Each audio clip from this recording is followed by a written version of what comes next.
ഈ വേനൽക്കാലത്ത് നമ്മെ ഏറ്റവും കൂടുതൽ ബാധിക്കുന്നത് നമ്മുടെ ഹെയറും സ്കിന്നുമാണ്. നമ്മൾ കൂടുതൽ വിയർക്കുന്നത് കൊണ്ട് നമ്മുടെ മുടി നനയുകയും അഴുക്ക് പറ്റിപ്പിടിക്കുകയും ചെയ്യുന്നത് കാരണം നമ്മുടെ മുടിയുടെ ബലം കുറയുന്നതായി പലരും ശ്രദ്ധിച്ചിട്ടുണ്ടാവും. ഇതിനൊരു പരിഹാരം എന്താണെന്നല്ലേ?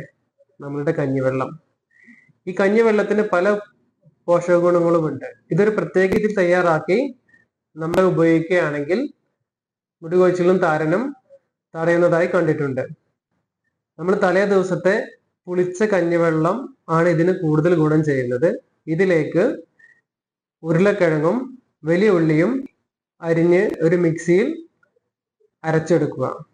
ഒരു കോട്ടൺ തുണി എടുത്ത് ഇതിന്റെ നീര് അരിച്ചെടുത്തതിന് ശേഷം വേണമെങ്കിൽ പഞ്ഞി നീരിൽ മുക്കി തലയോട്ടിയിൽ നല്ലെണ്ണം തേച്ച് ഒരു 20 മിനിറ്റ് ശേഷം വീര്യം കുറഞ്ഞ ഷാമ്പു